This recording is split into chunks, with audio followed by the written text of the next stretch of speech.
Oi, gente, meu nome é Helena e hoje eu tô aqui pra falar dos livros que eu li em março. Esse mês eu li 11 livros e meio. Tem meses e meses, talvez mais de um ano, que eu não leio tanto assim num mês. E saibam que isso provavelmente não vai se repetir, pelo menos até setembro, porque eu comecei um estágio que é presencial e é longe da minha casa, eu demoro quase 2 horas pra chegar. Eu tento ler no transporte público, mas nem sempre dá. Então é isso, vamos ficar felizes com esses 11 livros e meio aqui. E eu li essa quantidade de livros também porque eu escutei muito audiolivro. E eu li 2 HQs também, ajudou. Enfim, não se comparem, ok? Eu leio pouco, normalmente. Esse ano que eu tô lendo mais por causa das minhas férias. Eu fiquei 4 meses de férias sem fazer nada, além do YouTube. Então é isso, não é normal, na minha opinião, ler 11 livros e meio por mês. Vou falar 11, tá? Porque o outro eu não terminei, mas não é normal ler 11 livros por mês, mas eu estou feliz que eu consegui. Lembrando que todos os livros que eu vou falar aqui vão estar linkados na descrição, então caso vocês se interessem por algum deles, por favor, comprem com o meu link, que vocês me ajudam com uma pequena comissão, sem me dar valor pra vocês. Se você quer me ajudar, mas você esquece, uma dica é salvar o link no navegador, que aí quando você clica no site, já vai direto com o meu link. Caso tenha um barulho de fundo, tipo, é o ventilador que tá ligado, porque não sei se dá pra ver que eu tô meio vermelha. Não é sol, é calor. Fico vermelha quando tá calor e tá muito calor. Então tá impossível gravar sem ventilador. Essa luz também é quente. Ok, começando. O primeiro livro que eu li, vocês já sabem, que é Os Leões da Sicília, da Stefania Auth. Tem um vlog exclusivo pra ele aqui no canal. Eu comecei achando que ia gostar, e acabou que eu gostei bastante. Eu descobri uma coisa lá pelo meio do livro que me fez gostar ainda mais, e eu acabei dando 4 estrelas pra ele. Eu fiquei bem surpresa, de verdade. Fiquei muito feliz. Rapidamente sobre o que ele é, ele segue essa família, os Flório, a saga da família Flório, durante algumas gerações, ele saindo de uma pequena cidade, indo pra Sicília e crescendo no comércio. É a saga da família Flório, né? Tem o segundo livro, que já tá aqui na minha casa, inclusive, e eu pretendo ler no futuro próximo. Não falei muito, porque já tem vlog sobre, de, sei lá, meia hora, então, se vocês quiserem saber, podem ver. O próximo livro, eu acho que vocês também já sabem que eu li, pelo menos quem viu a minha TBR de abril, sabe que eu li, que é O Leão, a Feiticeira e o Guarda-Roupa, o primeiro livro das Crônicas de Nárnia, do C.S. Lewis.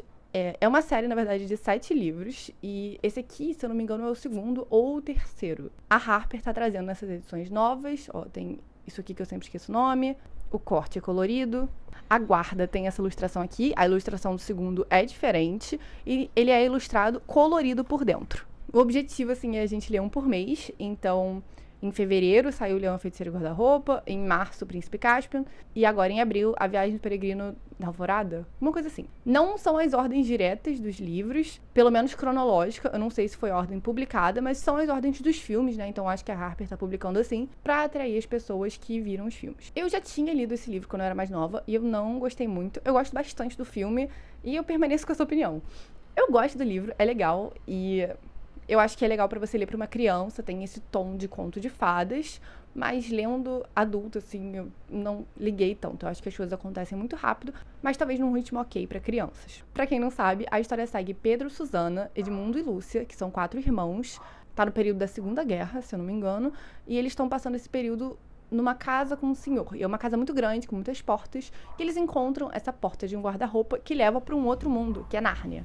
E esse mundo é muito bonito, é um mundo de florestas, e tem criaturas mágicas como elfos e animais falantes, e sátiros e coisas assim, mas ele tá numa era do gelo, porque ele tá sendo governado pela feiticeira branca, e ela colocou Nárnia inteira nessa era do gelo, e tem essa profecia que os 2 filhos de Adão e as 2 filhas de Eva vão chegar lá e vão salvar a Nárnia da feiticeira branca. É bem bacana, mas entre ler o livro e ver o filme, talvez ver o filme. Se bem que esse aqui você lê bem rapidinho, eu li de uma vez à noite, então é menos tempo do que o filme, eu acho. Mas o filme é bem mais legal, é bem bonito, eu gosto da produção. Eu não sei se eu falei, mas eu dei 3 estrelas, foi um livro ok, foi bom. Não pra mim. Mas eu vou ler os próximos, porque é divertido de ler antes de dormir. Tipo uma historinha antes de dormir, é essa vibe. O próximo livro foi, felizmente, um favorito meu, que eu tava enrolando há muito tempo pra ler, e eu tinha certeza que eu ia gostar, e realmente eu amei, que é A Metade Perdida, da Brit Bennett. Esse livro ficou bem famoso, acho que em 2019, quando ele foi lançado. É o segundo livro da autora, ela tem um outro chamado As Mães, que eu já li e gostei, mas não tanto assim.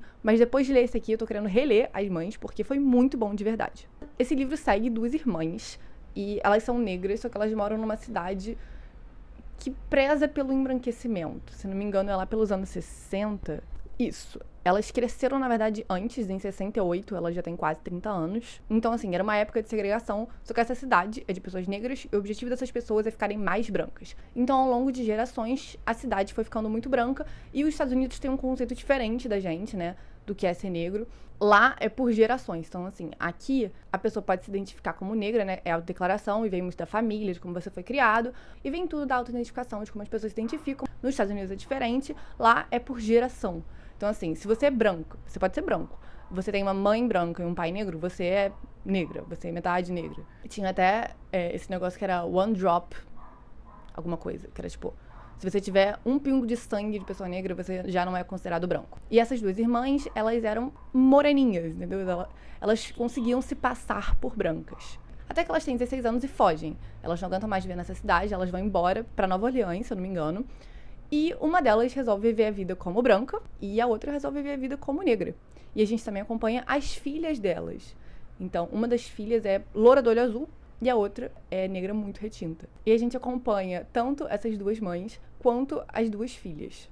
E é muito bom. Gente, muito bom. Eu não marquei nada, assim, com flagzinha, mas eu sublinhei muita coisa, muita coisa. A escrita é linda, tem frases impactantes o tempo todo, os personagens são muito cativantes e, por mais que a gente fique com raiva de alguns personagens, a gente entende por que eles tomaram essa decisão. É muito interessante a gente comparar as duas irmãs. Vocês sabem que eu adoro relação de irmão em livro, e aqui, por mais que as irmãs tenham passado a vida separadas, é interessante ver como uma pensa na outra de formas diferentes. E também essas filhas, né? Como que essas primas que têm vidas completamente diferentes, são percebidas completamente diferentes pela sociedade, interagem e como que essa relação acontece já no tempo mais presente, assim. Na verdade, é mais nos anos 80, mas assim, é mais próximo da gente, né? Muito, muito bom. Eu dei 5 estrelas. Não sei favoritar livro direito, mas favoritado. Leiam. Ela escreve personagens muito bem. E é isso, a gente vê trauma geracional. E a gente não só fala sobre racismo nesse livro, sabe? Porque acontece muito isso também. Principalmente quando tem racismo abordado por autores brancos. Você vai ler uma história de pessoa negra, é só uma história de superação, com muita tragédia, e o racismo é o foco principal, e aqui não é isso que acontece. A gente vê a vida dessas mulheres, claro que tem o racismo permeando ali, tem a questão de uma viver como negra e outra viver como branca, mas também tem a vida delas. Admito que a gente não foca muito na filha loura de olho azul, só um pouco, mas a outra filha a gente vê bastante da vida dela, de relações. Também tem personagens LGBTQIA+, muito bom de verdade. Quero reler As Mães, quero ler tudo que ela já escreveu, muito, muito bom. Depois eu li uma HQ, que eu fiquei um pouco decepcionada, mas é bem famosinha por aí, que é Fence, da C.S. Pacat. É uma HQ de esgrima. A C.S. Pacat escreveu Ascensão das Trevas, mas não é só isso que ela escreveu, calma. Tem outra coisa famosa. Príncipe Cativo, que também tem umas críticas aqui e ali, né? Mas enfim, Fence, a gente segue esse garoto, que eu não sei o nome, e ele quer muito ser esgrimista, porque ele é filho ilegítimo de um esgrimista famoso, então tem isso aqui influenciando ele, e ele vai para uma escola particular com bolsa como esgrimista. Mas nesse livro ele tá meio que vendo se ele vai entrar para o time de esgrima. Se ele não entrar, ele perde a bolsa. Engraçado que eles deram a bolsa pra ele antes dele entrar pro time. Achei um pouco esquisito, mas tudo bem. E esse aqui da capa é o rival dele, que é muito bom. Ele sempre ganha os campeonatos, acho que ele nunca perdeu, e ele ganha assim de lavada, de 15-0. É difícil outras pessoas fazerem pontos. A minha questão é que eu achei muito pequeno. Muito pequeno. Tá lançando agora, tá em pré-venda, se eu não me engano, o volume 2. E eu acho que não tinha que ser publicado como volume único esse aqui. Parece um capítulo. Parece, sei lá, primeiro episódio de uma série. Então não deu pra me importar com os personagens ainda. O personagem principal é meio mala e eu não gostei tanto assim da arte.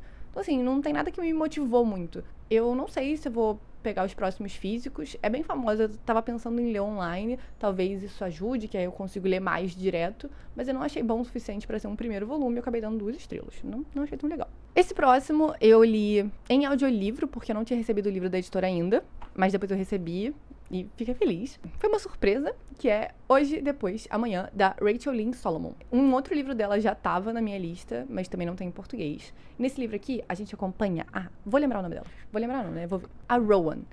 E ela é uma estudante perfeita, ela só tira 10. Ela tá no caminho pra ser oradora e ela quer ser escritora. A questão dela é que ela quer ser escritora de romance, e o romance é muito ridicularizado, né? A gente sabe disso.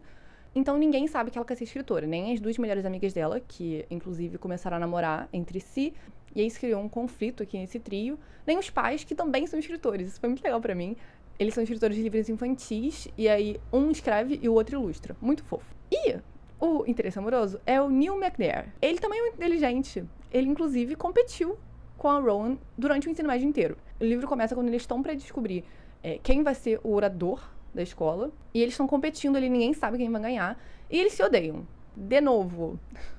Isso é um problema sempre pra mim em Enemies to Lovers, quando não é realmente inimigo. Tipo, eles se odeiam num nível de... Todo dia ele manda mensagem pra ela de manhã. Bom dia, espero que você tenha um péssimo dia. Uma pessoa que realmente te odeia vai te mandar todo dia mensagem de manhã? Acho que não. Eles têm essa disputa, assim, alguns professores gostam, outros não, e alguns alunos têm muita inveja disso, né, porque eles foram os protagonistas do ensino médio, basicamente. As pessoas consideram isso, né, tanto os professores quanto os alunos. Então tem uns alunos que falam, pô, eu vivi meu ensino médio na sombra desses dois, academicamente, né. E o livro se passa durante um jogo, que é meio que uma caça ao tesouro, que o pessoal do segundo ano faz pros formandos, na cidade. E nesse livro aqui, quem ganhar o jogo ganha $5.000. Eu acho que é isso. É mais ou menos isso. Então eles têm que ir nos lugares, tirar a foto, mandar pra comissão pra mostrar que fez. Só que você pode eliminar as outras pessoas. Cada um tem um alvo. E quando você elimina esse alvo, tipo tirando uma pulseirinha do pulso deles, você pega o alvo da outra pessoa e vai assim. Além de você ter que ser o mais rápido e decifrar as pistas do caça ao tesouro, você também pode ser eliminado. Então, cuidado em quem você confia, assim. Acontece que, por circunstâncias, a Rowan e o Neil resolvem se aliar nesse jogo. Então eles estão meio que jogando juntos, um ajudando o outro, e nesse jogo eles vão descobrindo coisas um pelo outro, porque eles passaram esses últimos anos competindo, só que eles realmente não se conhecem. Eu gostei muito desse livro, eu achei muito fofo. Foi um pouco chato, porque a única personalidade da Rowan era ser judia e gostar de romance. Eu achei isso interessante, só que realmente era tudo que ela falava sobre. Ela só sabia falar sobre isso. Então foi um pouco cansativo. Mas foi interessante as reflexões que ela fazia sobre ser uma das únicas crianças judias na escola. E esse problema com livros de romance, né? Ela fala muito que romance é realmente tão ruim ou é só um gênero que é julgado por ser um gênero feito principalmente como público-alvo, né, para mulheres. E ela fala como que o romance ajudou muito ela a ter uma outra visão de sexo, porque ela via filmes que têm cenas de sexo que são, na maioria das vezes, produzidos por homens, e aí apresentam o sexo de uma forma quase pornográfica. E ela gostava muito de livro de romance, mas isso também deixou ela o quê? Idealizando um pouco a vida, né? E a gente conhece um pouco o Neil, que a gente não sabia nada sobre. Eu achei que esse livro fosse em dupla perspectiva, eu acho que teria sido interessante a gente ver ali os problemas do Neil também, porque ele tem muito mais problema que ela, na verdade. É sempre assim, né? A protagonista não tem problema nenhum, tem uns problemas, assim, básicos, e aí o interesse amoroso tem problemas horríveis. Mas enfim, tudo bem. Eu gostei desse livro, eu achei fofo, eu gostei do final, eu gostei de como terminou, eu gostei da evolução da Rowan, e ela evoluiu durante um dia, porque é hoje, no momento que eles estão ali descobrindo quem vai ser o orador, depois, que é durante o dia / noite, nessa caça ao tesouro na cidade, e amanhã, que eles vão se formar, foi o último dia de aula. Também foi uma carta de amor a Seattle, e eu li no final a autora... Eu não lembro se ela cresceu em Seattle ou se ela mora lá atualmente, mas ela ama Seattle. Então ela colocou vários pontos turísticos e ia pela cidade, e dava pra ver que ela conhecia muito e gostava muito da cidade. Eu não me identifiquei muito porque eu não conheço Seattle, né? Então eu só ficava olhando e ficava, maneiro, que legal. Mas se fosse no Rio, eu ia ficar, nossa, que lindo. Ai, eu conheço esse bairro, nossa, eu vou nesse bar. Ai, eu já fui nesse museu. Ia ser irado, tá? Então eu aprecio muito isso. Acabou que eu dei 4 estrelas pra esse livro. Eu gostei bastante do romance. O audiolivro é bem legal também, eu escutei no Scribd pra quem quiser. E eu espero que a galera traga mais livros dessa autora pro Brasil. Se eu não me engano, esse aqui não é nem o mais famoso dela. Então é isso, recomendo. Apesar de ser cansativo a gente ficar ouvindo esse discurso sobre livros de romance, porque eu acho que a maioria das pessoas que lê romance já teve essa reflexão ou já se deparou com ela por aí na internet, né? Mas tudo bem, a gente passa por isso.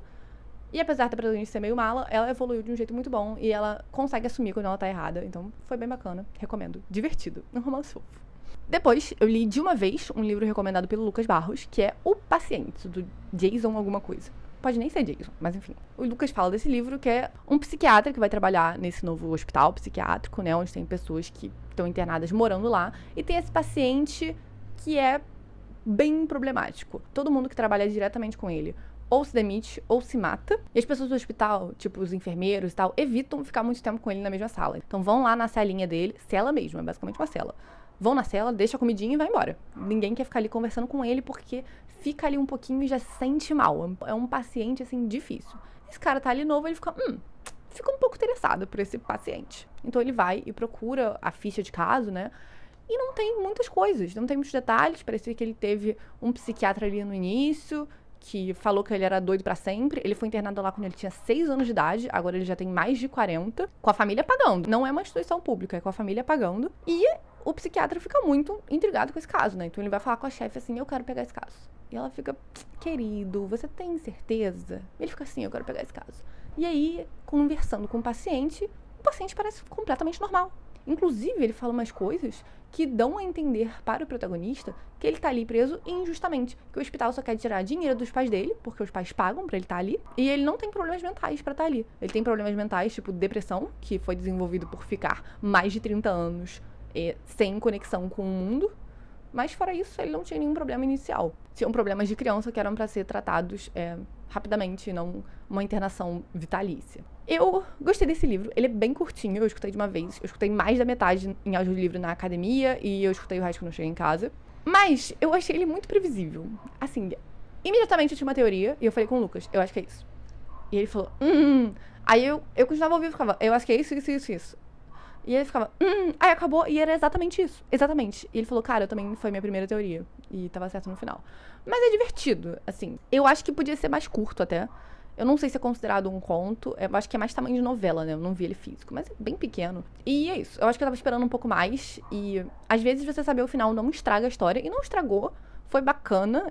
Mas eu acho que tirou um pouco da tensão. Principalmente teve um momento no final de confronto, assim, que eu acho que podia ter sido um pouco mais tenso. Então eu acabei dando 3 estrelas. Foi legal. Eu recomendo escutar. É bom. Mas não é um thriller que eu fiquei, uau, não teve uma grande reviravolta no final. E eu não fiquei tão tensa lendo. Foi só um mistério que eu tava, será que é? Será que é? Será que é isso? E era. Então, foi ok. Depois eu li outra HQ, que foi A Bruxa Secreta, da Molly Knox Ostertag. É o segundo volume do Menino Bruxa, que, se eu não me engano, eu li em dezembro do ano passado. São 3 volumes e a galera já falou que vai publicar o próximo volume esse ano também. E foi divertido. A gente segue o Aster, que passou por coisas no primeiro volume que eu não vou falar o que é, e ele tá lidando com as consequências disso. E essa é a amiguinha dele, que eu não lembro o nome, mas tá bom. Essa amiguinha vai pra escola e ela faz uma nova amiga, que é uma menina nova na escola. E essa menina é meio emo. É essa querida aqui, ó. Cadê? Tá vendo que ela é meio emo? É essa aqui. E ela é lezinha. Assim, eles são novinhos, né? Eles têm 14 anos. Só que ela faz umas coisas que eu acho que dá pra você saber que não é pra fazer quando você tem 14 anos, sabe? E eu entendo que ela tava reagindo dessa forma, porque ela sofreu muito bullying nas outras escolas. Então é claro que a gente reage de uma forma agressiva, principalmente quando a gente é criança e jovem, a gente não consegue processar essas informações direito, e a gente reage com raiva e agressão. Mas ela já tem 14 anos, e a vida em casa dela... Tudo bem que teve um comentário ali que eu fiquei, que comentário é esse na sua vida em casa? Mas, de resto, pareceu ok, entendeu? Então, teve esse mistério, que foi óbvio, né? E teve, não sei, eu me sinto com esse aqui da mesma forma que eu me senti do primeiro. Na verdade, eu gostei mais do primeiro do que desse, mas eu não achei tão legal. Eu gosto da arte, a arte é linda, mas se eu fosse recomendar outro livro dessa autora, é A Garota do Mar, que é esse aqui. É muito lindo, muito bom, e é muito querido. Tem romance sáfico também. Mas esse aqui é legal, eu vou ler o 3º volume. Tá divertido. Quero saber aonde mais a história vai levar. O próximo livro que eu li, muito divertido, muito feliz que eu li, que foi A República do Dragão, da R.F. Kuang, que é o 2º volume na Guerra da Papoula. Foi lançado em fevereiro, ou em março, acho que fevereiro, pela Intrínseca. Muito bom. Eles acabaram de anunciar também que vai lançar o 3º volume ainda esse ano. Incrível. Mas muito triste, entendeu? Muito triste. A Guerra da Papoula é um livro de guerra, como dá pra ver, né? E no primeiro volume tem uma guerra nesse país. A protagonista é a Rin. Eu vou falar isso. Não é um spoiler muito grande do primeiro livro. Eu acho que tá na sinopse. Mas você só descobre isso lá pra frente. Mas eu vou falar, tá? Ela tem um poder mágico. Ela é uma xamã. Que nesse livro aqui são pessoas que conseguem invocar os poderes dos deuses. E ela invoca o poder do fogo da deusa Fênix. Ok? Ok. Teve a guerra no primeiro livro, e nesse livro aqui, eles estão enfrentando as consequências da guerra, e tá rolando ali a iniciativa de algumas pessoas de o quê? Iniciar uma república. Era um lugar meio feudal, assim, onde tem... Como é que eu chamo? Eu esqueço palavras, gente. Eu falo tanto, eu leio tanto, não sei palavras. Vou chamar tipo de distritos. Tem mais ou menos 12 distritos. Que nem Jogos Vorazes. Não é que nem Jogos Vorazes, não tem nada a ver. Tem uma imperatriz, mas tem o governante de cada distrito, assim, e agora tem esse cara que tá querendo instituir uma república no país. E aí, que é um parlamento, essas coisas assim. E aí, nesse livro aqui, a gente tá ali resolvendo isso. E a Rin também tá lidando com coisas internas. Ela, inclusive, está viciada em ópio, tá? A Flor da Papoula também faz a heroína, tá? Então é pra vocês entenderem como é pesada essa droga. Mas tá bom. Uma coisa interessante desse sistema de magia é que enquanto você vai usando o poder, você vai enlouquecendo. Então, tem esse problema aí também. Muito bom. Muito bom. Eu já falei em outro vídeo também, na TBR de março. Deve ter sido. Não me lembro onde. Mas eu falei que eu fiz uma querida amiga na academia, que é a Raquel, porque ela estava lendo esse livro no Kindle. O Kindle dela tava bloqueado, assim, tava essa capa. Eu falei, fala, não falo, fala, não falo, você é esquisita. Eu falei, oi, Raquel. Eu não sabia o nome dela ainda. Eu falei, oi, eu tô lendo esse livro também. Aí ela tirou o fone e falou, Aí eu falei, eu tô lendo esse livro também. Aí ela, que legal e tal. Aí ela falou, na verdade, eu sei quem você é, eu te acompanho, o seu canal. Eu fiquei, que legal.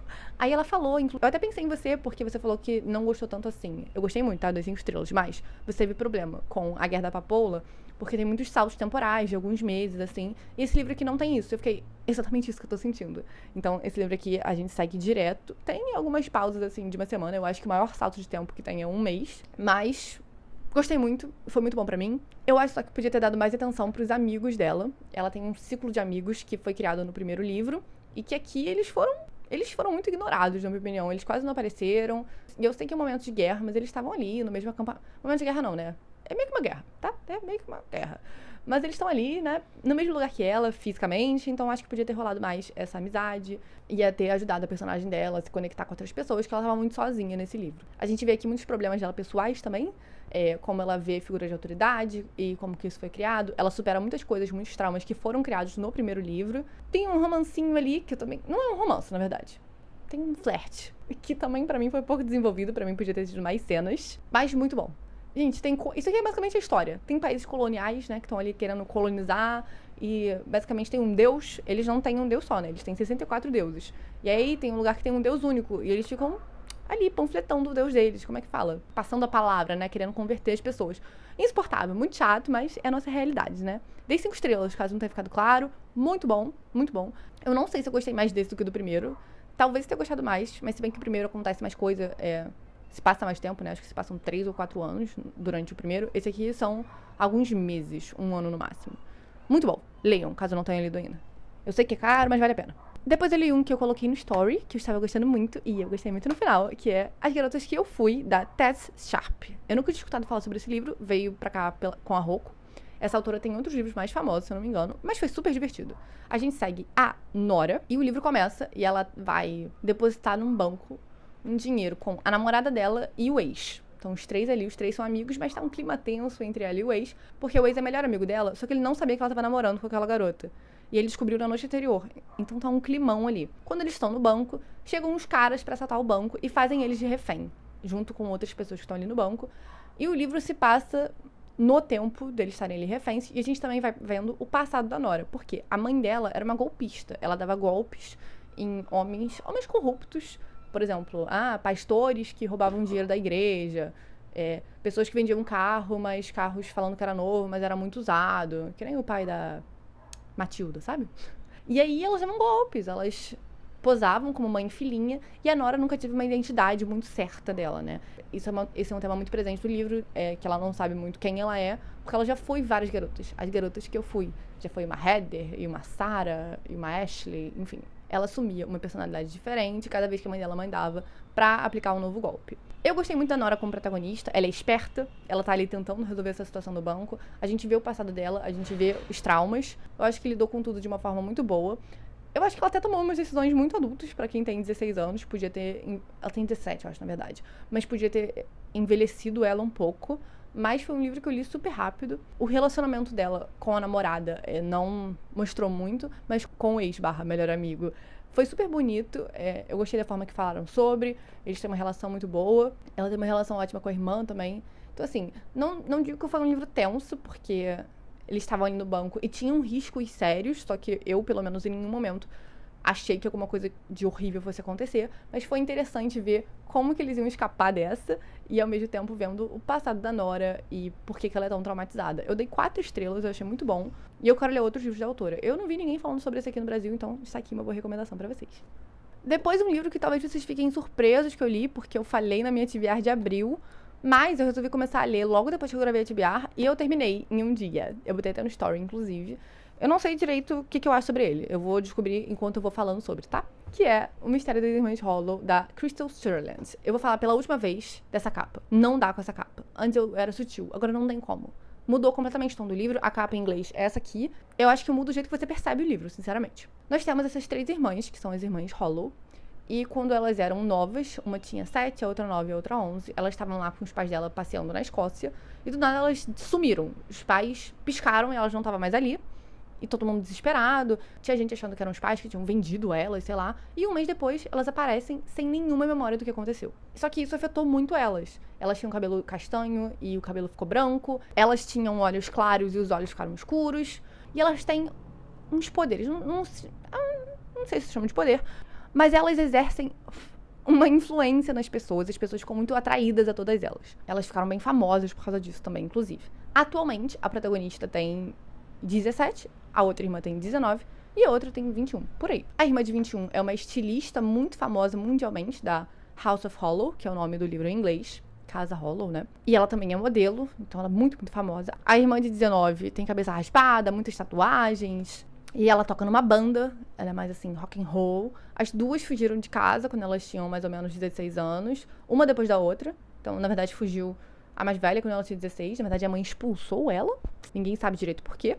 Elas brigaram e ela foi expulsa de casa. E a irmã do meio saiu poucos meses depois, se eu não me engano, também. Então, só ficou a irmã mais nova pra ficar ali com a mãe, que é muito traumatizada com isso que aconteceu.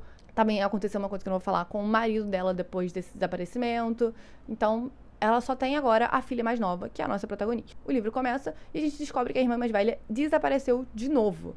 Então, as duas outras irmãs se unem pra encontrar essa terceira. Eu tinha visto desse livro uma descrição que é bem fiel, só que se você olha essa capa, eu sinto que você tem dificuldade de imaginar, que tem, não é gore, mas é um gore muito feminino, assim, que são, tipo, flores que nascem de machucados, de corpos, toda uma decadência, assim, da natureza, o que é bonito de imaginar, mas eu não sei se foi a tradução, mas não me ajudou muito. Eu escutei um pouco do audiolivro também e deu uma ajudada nisso, mas eu sinto que eu não peguei inteiramente a intenção do livro.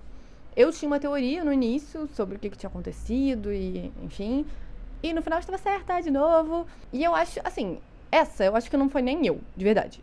Os outros também não acho que fui eu não, acho que foi previsível. Mas esse aqui eu acho que foi muito previsível. Então tinha esse questionamento. Isso era uma dúvida até para as protagonistas, assim. Elas queriam saber o que aconteceu na infância delas. Isso atormentava muito elas.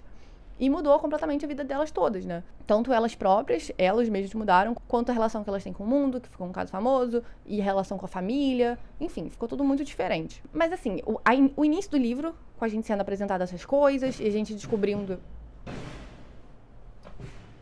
Talvez acabe a luz, tá explodindo um poste. Meu Deus. Isso é um poste explodindo. Meu Deus do céu. Eu acho que é um poste. Gente. Não acabou a luz? Ela. Ok, continuando.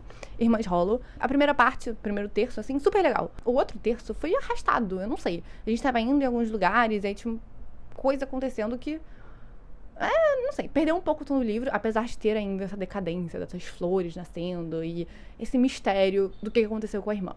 E aí, no último terço, acelera muito e vai pra um tom bem mais contos de fadas, assim, a gente fala, né, que aqui, ó, nesse conto de fadas moderno sombrio, ok, é um conto de fadas moderno sombrio, e vai um pouco mais nessa vibe. Eu queria que tivesse sido dividido melhor, podia ser a primeira metade mais rápida, assim, tipo, o que aconteceu, esse grande mistério, com os flashbacks, e a segunda metade nessa parte mais contos de fadas. Eu achei que foi mal distribuído. Eu não sei, eu tenho um pouco de dificuldade quando as pessoas gostam muito de um livro de falar que eu não gostei tanto, mas eu cheguei à conclusão de que foi isso. Eu tava esperando muito gostar, eu achei que eu fosse dar 5 estrelas, mas eu não gostei tanto assim. Quando eu acabei, eu fiquei, acho que eu vou dar 4, porque, né, é bom, mas eu vou dar 3, sinceramente. Não gostei tanto assim, não sei se eu releio em inglês no futuro pra ver se foi isso. Talvez tenha sido a tradução, né? Eu vou ler aqui uma parte, inclusive acho que eu vou começar a fazer isso, me falem o que vocês acham de eu ler um trecho do livro. O problema é que eu não marco do ladinho, né, eu parei de usar as bandeirinhas, mas eu, às vezes, dobro o cantinho do livro. Eu vou ler aqui isso aqui, ó. Vocês são como as flores cadáveres que crescem sem parar em seu rastro. Lindas de olhar, até inebriantes, mas basta chegar perto para logo descobrir que existe alguma coisa podre embaixo. É isso que muitas vezes a beleza é na natureza. Um alerta, um disfarce. Tá vendo? É essa vibe, assim, tipo, é bonito de se ler. Mas eu acho que a tradução me pegou um pouco. Então, não foi 100% pra mim. Fiquei decepcionada, na verdade, com esse aqui. Por último, livro que eu completei foi Chuva de Papel, que é da mesma autora que escreveu A Vida Invisível de Eurídice Gusmão. Eu acho que é só A Vida Invisível o nome do livro. Não, é A Vida Invisível de Eurídice Gusmão. Aí tem um filme, que é A Vida Invisível. Eu só vi o filme, eu não li o livro, mas eu gostei muito do filme, então eu fui ler esse livro aqui. A Companhia das Letras me mandou o e-book antecipadamente, antes de ser lançado. E eu, inclusive, passei... cachorrinho. Acho que foi o post que assustou ele, né? Eu, inclusive, participei de uma discussão com a autora, foi super bom. Nesse livro, a gente segue... Não lembro o nome de ninguém. A gente segue o protagonista, que ele é um jornalista, que foi um jornalista famoso, assim. Não famoso, mas que viu todo o Rio de Janeiro. E via isso, né, de a realidade do Rio de Janeiro. Ia pra bairros suburbanos e bairros pobres e notificava a morte. E também ia pra bairros ricos, assim, entendeu? Conheceu bem o Rio de Janeiro. E atualmente ele tá pobre, divorciado pela 1000ª vez e não quer mais viver. Aí ele tenta, né? Mas não consegue. Ele só sai com uma perna quebrada. E aí ele vai lá, cheio de dívida, morar de favor na casa da tia de um cara que trabalhava com ele. E o livro se passa dele ali, numa vida que ele não quer, morando com uma pessoa que ele não quer estar morando, uma outra senhora, e de repente começa a pandemia. Esse livro aqui tem um pouco do que eu falei de Seattle, ele se passa no Rio, e ele como jornalista vai em vários bairros do Rio, e fala de vários lugares do Rio, e são vários lugares que eu conheço, essa casa, inclusive, que ele vai morar, é um apartamento, né? É na Tijuca, que é perto da minha casa, então falavam várias ruas, assim, que eu conhecia. Falavam de pracinhas, que eu sabia qual era. E eu gostei dos personagens. Lembrei, Joel. O Joel é meio insuportável, na verdade. Eu não gostava dele e decisões muito questionáveis, tá? Não achava ele legal, não foi legal acompanhar. Mas foi legal acompanhar uns flashbacks dele, que mostravam a vida de jovem, assim, foi muito interessante. A mulher que ele morava junto era a Glória, que deixou o livro engraçado. As discussões que ela tinha com o Joel, ela não tinha paciência pra ele. E a perspectiva dela também, como uma mulher mais velha, e tudo que ela trouxe pro livro foi muito bom. A gente aprende mais sobre ela na segunda metade do livro, que foi bem legal. Também tem a vizinha dela, que é a Aracy, que eu achei muito chata. Pra mim não tinha que ter. Foi só uma senhora chata, na minha opinião. Mas, eu não sei dizer, assim, o livro foi bom. Tá, vamos lá. Eu gostei da escrita. E eu gostei da forma que foi contado. Mas eu não vi muito uma narrativa. Eu não sei dizer pra vocês qual é o enredo, entendeu? Qual foi o ponto da história. Eu acho que foi só acompanhar a vida dessas pessoas. Eu acabei dando 4 estrelas, tá? Porque, por mais que eu não veja um enredo e uma narrativa, não é que eu diga, assim, que não precisa. Porque às vezes eu acho que não precisa. Nesse caso, eu acho que faltou uma direção, assim, de pra onde a história vai. Eu acho que começou meio do nada e terminou meio do nada. Talvez você possa dizer que começou num lugar de desesperança e terminou num lugar de esperança, ok? Eu senti que faltou desenvolvimento ali. Eu me apeguei bem mais às partes dos flashbacks dos personagens, que tem bastante, tanto do Joel quanto da Glória. E a forma que retratou o Rio, a forma que retratou pessoas, frases muito bonitas, com reflexões bonitas, e por isso eu dei 4 estrelas. Eu quero ler A Vida Invisível de Eurídice Gusmão. Como eu disse, eu gostei muito do filme. E ela tem um outro livro, que eu não lembro o nome agora. Esse foi o 3º livro da autora. E eu também quero ler. A escrita é muito bonita, muito lindo. Sabe quando eu falo que ler um livro que foi escrito primeiramente em português é belo? Foi isso. Tá vendo? O livro nem tinha história. E eu dei 4 estrelas.